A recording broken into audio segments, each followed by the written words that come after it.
Hello बच्चों, एक बार फिर से स्वागत है आप सबों का आपके अपने चैनल यूटी बिहार वो 10+2 पे। और एक बार फिर से मैं उपस्थित हूँ आप लोगों के सामने। और आज का जो मैं टॉपिक लेकर आया हूँ बच्चों, वो है हमारा वैलेंसी यानी कि संयोजकता। ये एक बहुत ही इंपॉर्टेंट टॉपिक है बच्चों। ये क्लास 9th और क्लास 10th से रिलेटेड एक बेसिक टॉपिक है। तो आज जो है हम लोग इस टॉपिक को डिस्कस करने वाले हैं बच्चों।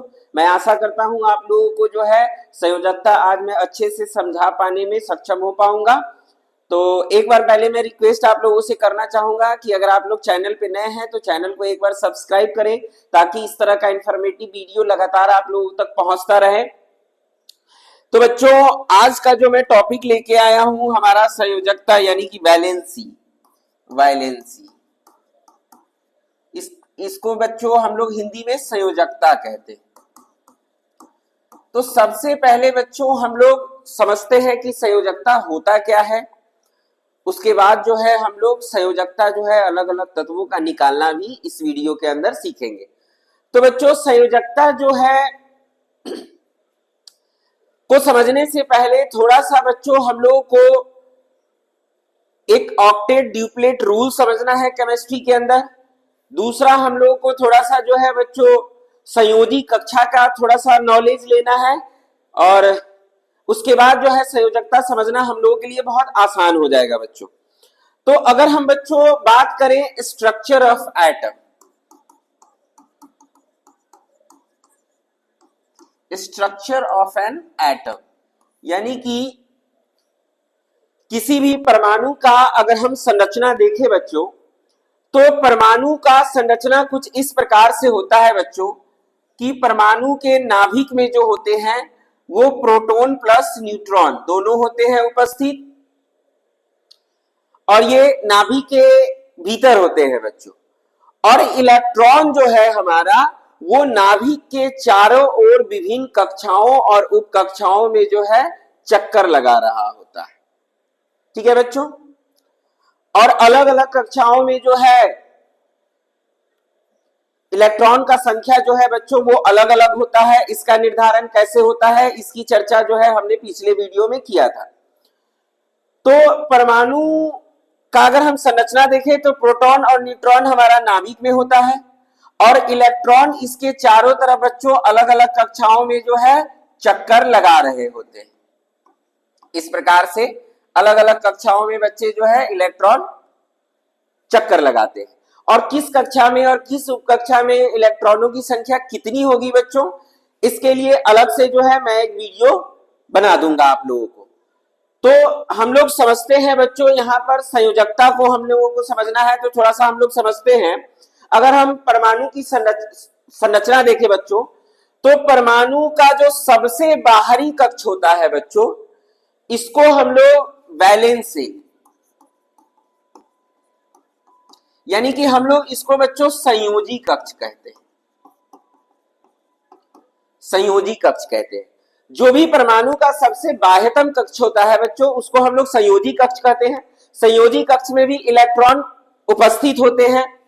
अब बात हो गई कि कोई भी दुनिया का कोई भी तत्व है बच्चों, उसके संयोजी कक्ष में जो इलेक्ट्रॉन उपस्थित होंगे, तो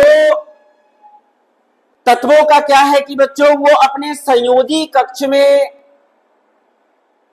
इलेक्ट्रॉनों की पूर्ति करने के लिए यानी कि अपना ऑक्टेट पूरा करने के लिए एक ऑक्टेट रूल और एक ड्यूप्लेट रूल होता है बच्चों। मैं इसके लिए भी अलग से वीडियो बना दूंगा। अभी मैं शॉर्टकट में आप लोगों को बता दूं कि ऑक्टेट रूल के अंदर हम लोग ये पढ़ते हैं कि कोई भी तत्व जो होता है अपने पहली कक्षा के बाद बाकी जितनी भी कक्षाएं जिसमें जो है इलेक्ट्रॉन घूमते रहते हैं, उसमें वो 8 इलेक्ट्रॉन पूरा करना चाहता है बच्चों, ताकि कोई भी तत्व जो है संतृप्त हो सके, स्टेबल हो सके।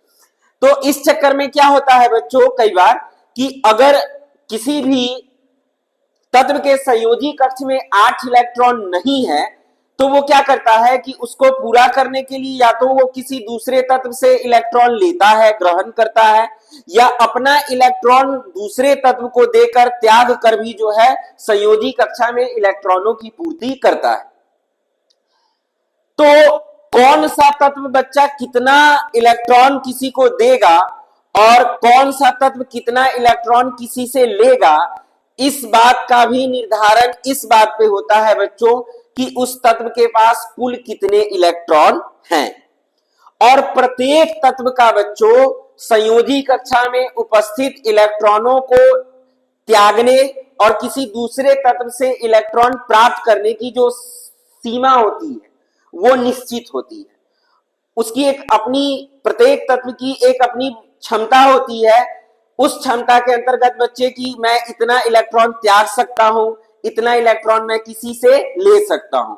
और ये इलेक्ट्रॉन त्यागने या किसी तत्व से इलेक्ट्रॉन लेने की जो क्षमता होती है, इसी इलेक्ट्रॉन लेने और देने की क्षमता को बच्चों हम लोग संयोजकता कहते हैं।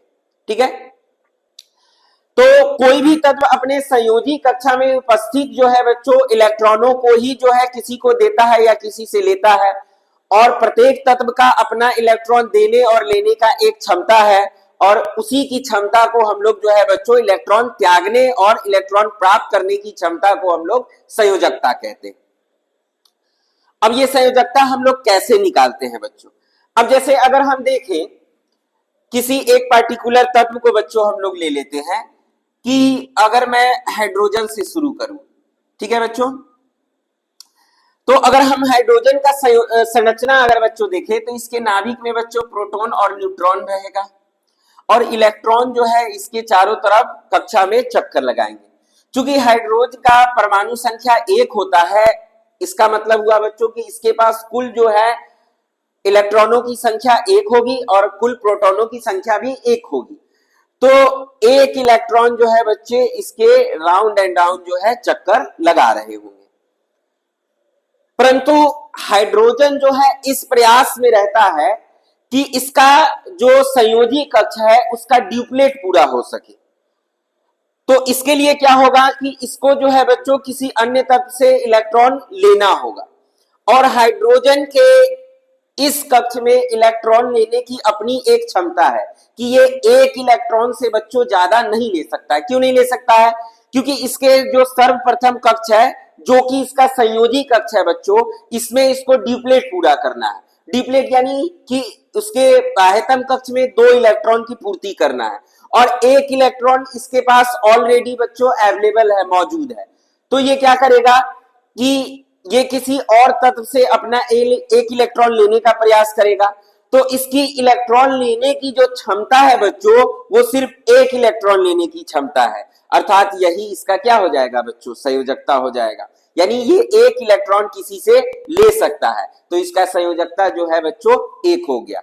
अब अगर हम देखें बच्चों कोई और, हम जैसे एग्जाम्पल मैं ले लेता हूं बच्चों, मैं सोडियम का मैं ले लेता हूं। तो सोडियम का जो है बच्चों हमारा परमाणु संख्या होता है बच्चों 11, यानी कि इसके पास कुल जो है बच्चों वो 11 इलेक्ट्रॉन होंगे। ठीक है, तो अगर हम संरचना के आधार पर बैलेंसी निकालना, संयोजकता निकालना सीखें तो प्रोटॉन और न्यूट्रॉन इसके नाभिक में होंगे। पहले कक्षा में बच्चों जो है इसके 2 इलेक्ट्रॉन होंगे। बाकी अन्य जितनी भी कक्षाएं होंगी इसमें ये चाहता है अपना कि मैं जो है ऑक्टेट पूरा करूं, यानी 8 इलेक्ट्रॉन पूरा करूं। तो इसके दूसरे कक्ष में जो है बच्चों कुल जो है 8 इलेक्ट्रॉन होंगे, 2 4 6 8। तो 8 इलेक्ट्रॉन ये पूरा हो गया दूसरा कक्षा में। तो अगर इसका परमाणु संख्या बच्चा 11 है तो इसके पास कुल 11 इलेक्ट्रॉन होंगे, जिसमें से 2 इलेक्ट्रॉन इसके पहले कक्षा में रख दिया गया और बाकी 8 इलेक्ट्रॉन जो है दूसरे वाले कक्षा में रह गया। अभी भी 1 इलेक्ट्रॉन बच्चों बच गया है, तो इसको ये और नेक्स्ट वाले सेल में रखेगा बच्चों।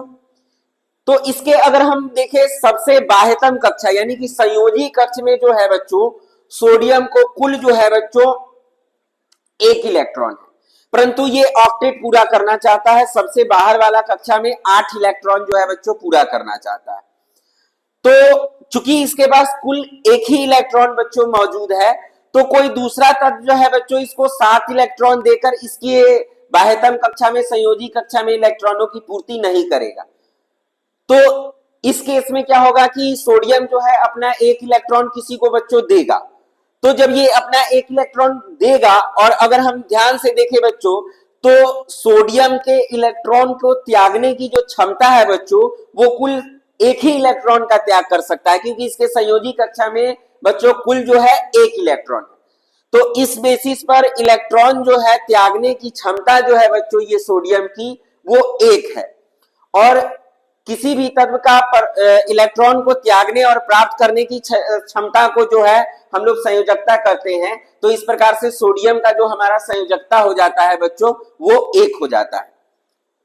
तो एक तो आप लोग जो है बच्चों स्ट्रक्चर के आधार पर ऑक्टेट रूल का यूज करके जो है डिप्लेट रूल का यूज करके आप लोग संयोजकता निकाल सकते हैं। इसको और आसान बनाने के लिए बच्चों मैं एक आप लोगों को ट्रिक बता सकता हूं, जिस ट्रिक की हेल्प से आप बहुत इजीली जो है तत्वों का संयोजकता फाइंड कर सकते हैं। इसमें क्या है बच्चों की अगर मैं देखूं किसी भी तत्व का बच्चों, तो वो पहले कक्षा में 2 इलेक्ट्रॉन पूरा करना चाहता है, बाकी जितनी भी कक्षाएं आगे बच गए उसमें वो 8-8 करके इलेक्ट्रॉन पूरा करना चाहता है। अगर इलेक्ट्रॉन 8 पूर्ति करने में कमता है तो वो किसी से लेगा, अगर कम जाता है और बहुत अधिक कम जाता है तो वो त्याग करके सबसे बाह्यतम कक्षा में 8 इलेक्ट्रॉन पूरा करने का प्रयास करता है, ताकि वो तत्व जो है बच्चों वो संतृप्त हो सके। ठीक है, तो अगर हम देखें बच्चों एग्जाम्पल, तो मैं एक तरफ तत्व लेता हूं और इसमें जो है हम लोग बच्चों इलेक्ट्रॉनों का संयोजन देख लेते हैं, किस प्रकार से इलेक्ट्रॉन अलग अलग कक्षाओं में संयोजित रहेंगे, और इसके आधार पर बच्चों हमने जो है तत्वों का क्या निकालना है, संयोजकता निकालना है। तो बेसिकली ये एक ट्रिक है बच्चों, इस ट्रिक के हेल्प से आप बहुत इजीली जो है अलग अलग तत्वों का जो है संयोजकता निकाल सकते हैं। अभी मैं देखूं बच्चों, इसके लिए एक रूल है, इस ट्रिक के लिए बहुत इजी तरीके से आप लोगों को समझ में आएगा, बस आप लोगों को थोड़ा सा ध्यान देना है बच्चों। तो इसके लिए ट्रिक क्या है बच्चों कि अगर किसी भी तत्व का सबसे बाह्यतम कक्षा यानी कि संयोजी कक्षा में उपस्थित इलेक्ट्रॉनों की संख्या 1 हो, 2 हो, 3 हो या फिर 4, किसी भी तत्व के संयोजी कक्षा में उपस्थित इलेक्ट्रॉनों की संख्या 1 हो, 2 हो, 3 हो या 4 हो, तो उसकी संयोजकता कुछ इस प्रकार से होगी कि अगर संयोजी कक्षा में 1 इलेक्ट्रॉन है बच्चा तो संयोजकता 1 होगा, संयोजी कक्षा में 2 इलेक्ट्रॉन है तो संयोजकता 2 होगा, संयोजी कक्षा में अगर 3 इलेक्ट्रॉन है तो संयोजकता 3 होगा, और संयोजी कक्षा में 4 इलेक्ट्रॉन है तो उसकी संयोजकता जो है बच्चों 4 हो जाएगी। अब आगे हम लोग इसको देखते हैं बच्चों, अगर किसी भी तत्व का बच्चों संयोजी कक्षा में 5 इलेक्ट्रॉन हो, संयोजी कक्षा यानी सबसे बाह्यतम कक्षा में 5 इलेक्ट्रॉन, तो अगर किसी तत्व के संयोजी कक्षा में बच्चों 5 इलेक्ट्रॉन हो तो उसकी संयोजकता निकालने के लिए हमने क्या करना होता है बच्चों कि अगर 4 से संख्या बढ़ती है इलेक्ट्रॉनों की तो हम क्या करेंगे कि 8 में से जो इलेक्ट्रॉनों की संख्या है उसको हम लोग सब्सट्रैक्ट कर लेते हैं, घटा लेते हैं, और जो नंबर आता है बच्चों वही तत्व का हो जाता है संयोजकता। यानी कि अगर किसी तत्व के बाह्यतम कक्षा में 5 इलेक्ट्रॉन हो तो उसकी संयोजकता 3 बनती है, किसी तत्व के संयोजी कक्ष में बच्चों 6 इलेक्ट्रॉन हो तो उसकी संयोजकता जो है बच्चों 8-6 यानी कि 2 हो जाएगा, किसी भी तत्व का जो है बच्चों संयोजी कक्षा में 7 इलेक्ट्रॉन हो तो उसकी संयोजकता जो है बच्चों हो जाएगी 1। अब अगर आपके मन में एक सवाल आएगा बच्चों कि अगर किसी तत्व के संयोजी कक्षा में 8 इलेक्ट्रॉन, तो बच्चों अगर संयोजी कक्षा में 8 इलेक्ट्रॉन पहले से ही अवेलेबल हो यानी कि उस तत्व का ऑक्टेट पूरा है, यानी उस तत्व को ना तो किसी से इलेक्ट्रॉन लेने की जरूरत है ना ही देने की जरूरत है, क्योंकि वो तत्व ऑलरेडी संतृप्त है बच्चों, तो उसको इलेक्ट्रॉन किसी त्यागने की और किसी से लेने की जरूरत नहीं पड़ेगी। तो इस प्रकार से इस ट्रिक का यूज करके जो है आप लोग इजीली संयोजकता निकाल सकते हैं। अब इस ट्रिक का यूज करके मैं संयोजकता जो है बच्चों कुछ तत्वों का आप लोगों को निकालने का सिखलाता हूं। इसमें हम लोग बच्चों क्या देखते हैं कि अगर मैं देखूं हाइड्रोजन से मैं ले लूं, एग्जाम्पल के लिए मैं हाइड्रोजन ले लूं बच्चों, तो हाइड्रोजन को अगर हम देखें तो हाइड्रोजन का संयोजी कक्ष जो है बच्चों वो पहला कक्ष ही संयोजी कक्ष होता है, और इसका परमाणु संख्या 1 है, तो इसके पास इलेक्ट्रॉनों की संख्या 1 है, तो इसके बाह्यतम कक्ष यानी संयोजी कक्ष में 1 इलेक्ट्रॉन होंगे। इस प्रकार से इसका संयोजकता बच्चों 1 हो जाता है। अगर हम देखें लिथियम का बच्चों, तो लिथियम का हमारा परमाणु संख्या बच्चों 3 होता है, यानी इसके पास कुल जो है बच्चों 3 इलेक्ट्रॉन जो है लिथियम के पास है, जिसमें से ऑक्टेट और ड्यूप्लेट रूल का हम लोग यूज करेंगे, तो इसका पहला कक्ष में बच्चों 2 इलेक्ट्रॉन होगा, बाकी नेक्स्ट जो कक्षा होगा उसमें 1 इलेक्ट्रॉन होगा, और सबसे अंतिम कक्षा होगा यानी कि जो संयोजी कक्षा होगा बच्चों, उसमें उपस्थित इलेक्ट्रॉनों की संख्या 1 है, यानी इसकी संयोजकता जो है बच्चों हमारी बनेगी 1। इसी हिसाब से बच्चों अगर हम नेक्स्ट एग्जांपल देखें, कार्बन का अगर मैं ले लूं, तो कार्बन का परमाणु संख्या बच्चों होता है 6, तो इसके जो है पहले कक्षा में 2 इलेक्ट्रॉन हो जाएंगे, और इसका अगला कक्षा में जो है बच्चों बच जाएंगे 4 इलेक्ट्रॉन। तो सबसे बाह्यतम कक्षा जो है यानी कि संयोजी कक्षा में इसमें 4 इलेक्ट्रॉन अवेलेबल है, तो इसकी संयोजकता जो है बच्चों हो जाएगा 4। अगर हम इसी तरह जो है बच्चों ऑक्सीजन का देखें बच्चों, तो ऑक्सीजन का परमाणु संख्या बच्चों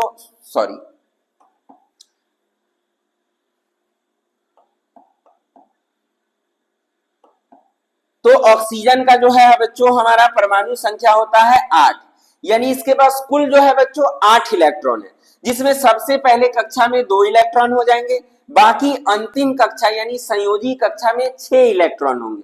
तो मैंने जो ट्रिक बताया था आपको कि अगर 4 से अधिक इलेक्ट्रॉन किसी भी तत्व के संयोजी कक्षा में होगा बच्चों, तो हमने क्या करना है कि 8 में से जो 4 से अधिक जो भी नंबर है उसको हमने सब्सट्रैक्ट करना है, जो हमारा आएगा सब्सट्रैक्ट करने के बाद वही जो है उस तत्व का बच्चों हो जाएगा संयोजकता, यानी कि हमारा ऑक्सीजन का संयोजकता यहां पर बच्चों हो जाता है 2 यानी कि 2। इसी तरह अगर हम बच्चों सोडियम का देखें, तो सोडियम का हमारा परमाणु संख्या बच्चों होता है 11, तो इसके पहले कक्षा में 2 इलेक्ट्रॉन, बाकी ऑक्टेट रूल के अनुसार अगले कक्षा में ये 8 पूरा करेगा, तो 8 और 2 10 हो गए, एक अभी भी बच गया है, यानी इसके सबसे बाह्यतम कक्षा में उपस्थित इलेक्ट्रॉनों की संख्या 1 हो जाएगी। तो इस प्रकार से संयोजी कक्षा में 1 इलेक्ट्रॉन अवेलेबल है, इस प्रकार से इसका संयोजकता जो है बच्चों हमारा हो जाएगा 1।